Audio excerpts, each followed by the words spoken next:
प्रिय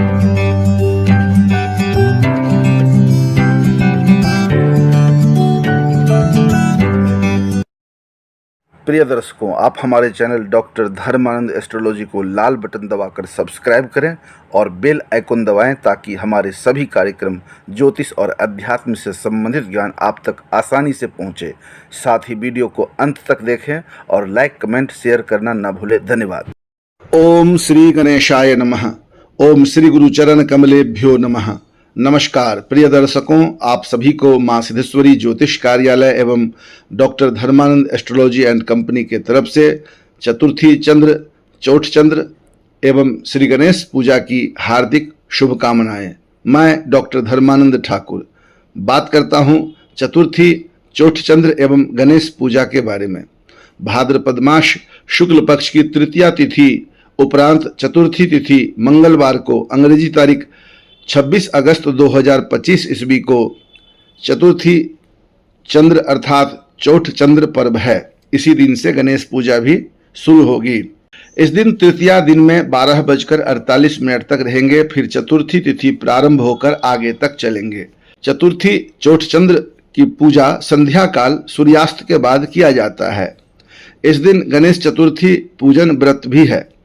जब सिंह राशि में सूर्य ग्रह रहते हैं, भाद्रपद मास शुक्ल पक्ष की रात्रि काल चतुर्थी तिथि एवं रोहिणी नक्षत्र में जब यह योग बने, उसी समय चतुर्थी चंद्र की पूजा की जाती है। शास्त्रों में बताया गया है, मनुष्यों को जितना संभव हो सके धार्मिक कृत्य करना चाहिए।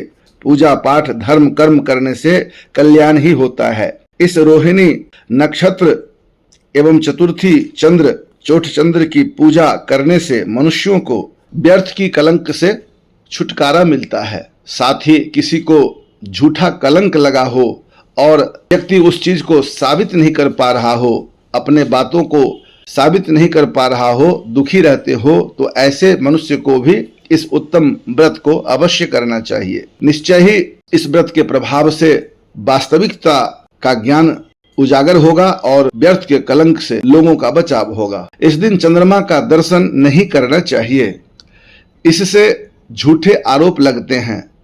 इस संदर्भ में दो पौराणिक कथा आप लोगों के समक्ष प्रस्तुत कर रहा हूं। पहली कथा है चंद्रमा का दर्शन क्यों नहीं करना चाहिए, और दूसरी कथा भूलवश चंद्रमा का दर्शन करने से दोष भी नहीं लगता है। भगवान श्री गणेश जी ने चंद्रमा को श्राप दिया था। भगवान श्री गणेश जी को गजानन कहा जाता है। गजानन श्री गणेश जी मूषक वाहनधारी होने के बावजूद भी बुद्धि विवेक से अपने माता पिता शिव और पार्वती जी को परिक्रमा करके प्रथम पूज्य देव बन गए। गणपति जी को इस विवेक को सभी देवताओं ने काफी पसंद किया और आदर सहित उनको प्रणाम किया, सत्कार किया, पर चंद्रमा ग्रह ने उनको प्रणाम नहीं किया, उनका सत्कार नहीं किया और अपने सुंदरता पर घमंड करते हुए मुस्कुराते रहे। चंद्रमा के इस व्यवहार को श्री गणेश जी भलीभांति समझ गए और चंद्रमा को श्राप दे दिया कि जो तुम अपने अहंकार पर, अपने सुंदरता पर घमंड करते हो, आज से तुम्हारा प्रकाश समाप्त हो जाएगा, तू काला हो जाएगा। श्राप सुनकर चंद्रमा दुखी हो गए, घबरा गए, डर गए। श्री गणेश जी की पूजा की प्रार्थना की और अपनी भूल के लिए काफी पश्चाताप किया। चंद्रमा के इस व्यवहार से श्री गणेश जी प्रसन्न हो गए और क्षमा कर दिए और कहा कि सूर्य के प्रकाश से तुम प्रकाशित रहोगे। आज के दिन को याद करके अहंकारी लोगों को सीख मिलेगा और अहंकार कभी नहीं करेंगे। सुंदरता पर घमंड नहीं करना चाहिए और किसी को कम नहीं समझना चाहिए। साथ ही जो आज चंद्रमा का दर्शन करेगा उसे झूठा कलंक लगेगा। इसी कारण से भाद्रपद मास के चतुर्थी तिथि को चंद्रमा दर्शन से व्यर्थ के कलंक लगते हैं। भगवान श्री कृष्ण पर लगा था झूठा आरोप। सत्राजित नामक एक यदुवंशी थे जो सूर्य भगवान की कठिन तपस्या की। सूर्यदेव प्रसन्न हो गए, उसे सेमंतक नामक मणि प्रदान की। मणि लेकर के सत्राजित अत्यंत प्रसन्न हुए। उस मणि को लेकर अपने राज्य को आए और मणि के प्रभाव से राज्य में आनंद की लहर उठ पड़ी। समय से बारिश होने लगा, सुनहरा मौसम से वह खुशहाल रहने लगा। कृषि कार्य समय पर होते थे, समय पर बारिश होती थी, खूब प्रजा को अन्न वस्त्र एवं धन धान्य आदि की पूर्ति मनोनुकूल हो जाती थी। सब प्रेम से रहते थे, प्रजा में किसी प्रकार का कोई भय नहीं था, कोई उदासीनता नहीं थी। राज्य में चोरी, आपदा, सर्प या भिक्षु का भय नहीं था। प्रसन्नता से लोग मिलकर रहते थे। एक दिन सत्राजित राजा उग्रसेन जी के पास आए और उनसे सेमंतक मणि के बारे में बताया। वहां पर भगवान श्री कृष्ण भी विराजमान थे। उनको जब मणि के बारे में पता लगा तो उन्होंने सोचा यह मणि उग्रसेन जी के पास होना चाहिए। इस बात का पता सत्राजित को लग गया। इस भ्रम से उसने मणि अपने भाई प्रसेन को दे दिया। एक दिन प्रसेन शिकार खेलने के लिए जंगल गए और साथ में सेमंतक मणि भी था उनके पास में। अचानक शेर उनके ऊपर हमला कर दिया। करने के बाद उसे मार दिया और उन्हें खा लिया, साथ में मणि भी खा लिया। मणि शेर के पेट में चला गया। इस बात का पता जामवंत जी को लगा। जामवंत जी शेर को मारकर मणि बाहर निकाले, परंतु सत्राजित ने ऐसा सोचा कि श्री कृष्ण ने ही मेरे भाई को मार करके मणि को ले लिया है। इस तरह का झूठा कलंक भगवान को लगा। भगवान श्री कृष्ण जी को इस बात का पता लगा तो वह मणि के खोज में लग गए और खोजते खोजते जंगल गए तो पता लगा कि मणि जामवंत जी के पास में है। तो जामवंत जी के पास गए और उनसे मणि मांगा। जामवंत जी ने मणि देने से इनकार कर दिया। फिर भगवान श्री कृष्ण जी और जामवंत जी के बीच युद्ध प्रारंभ हुआ और लगातार 21 दिन तक मल्लयुद्ध चलता रहा। 21वें दिन जामवंत जी परास्त हो गए और फिर सोचा ये तो मेरे प्रभु श्री राम जी हैं जो कृष्ण के रूप में आए हैं, क्योंकि श्री राम जी के अलावा उनको कोई हरा नहीं सकता था। यह वरदान उनको प्राप्त था। फिर तुरंत उनको पहचान गए, उनके पैर को पकड़कर क्षमा मांगा और भगवान से प्रार्थना की कि हे प्रभु, इस मणि को आप स्वीकार कर लीजिए, साथ में मेरी पुत्री जामवंती से विवाह भी करिए।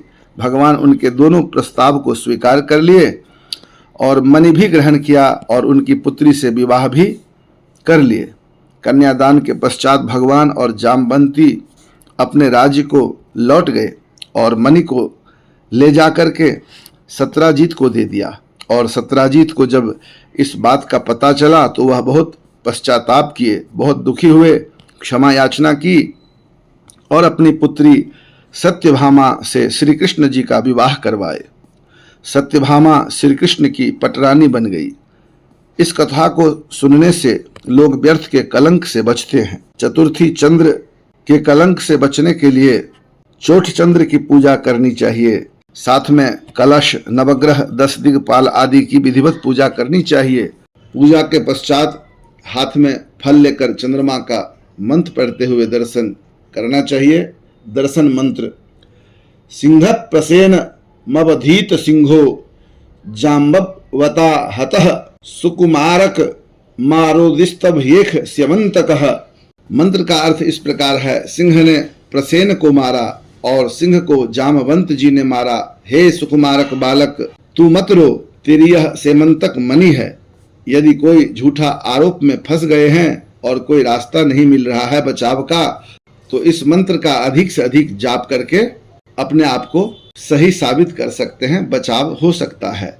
व्यर्थ के कलंक से बचेंगे, सत्य प्रकाश में आ जाएगा। और पूजन के बाद चंद्रमा की प्रार्थना भी करना चाहिए। प्रार्थना मंत्र इस प्रकार है: नमः शुभ्रांसके तुभ्यं द्विजराजाय ते नमः, रोहिणी पतये तुभ्यं लक्ष्मी भ्रात्रे नमोस्तुते, दिव्य शंख तुषाराभम क्षीरोदार्णव संभवम नमामि शशिनं भक्त्या शंभोर भुकुट भूषणम।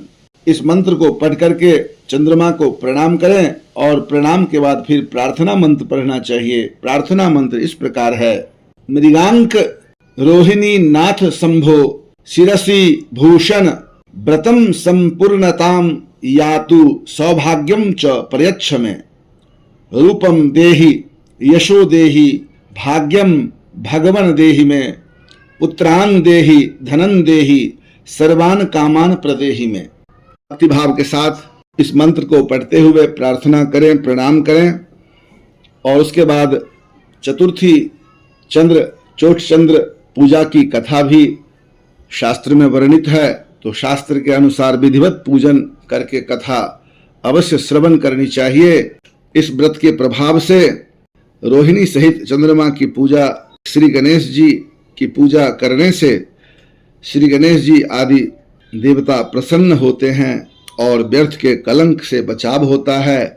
जीवन में सुख, संपत्ति, आनंद आदि की प्राप्ति होती है, मनोकामनाओं की पूर्ति होती है।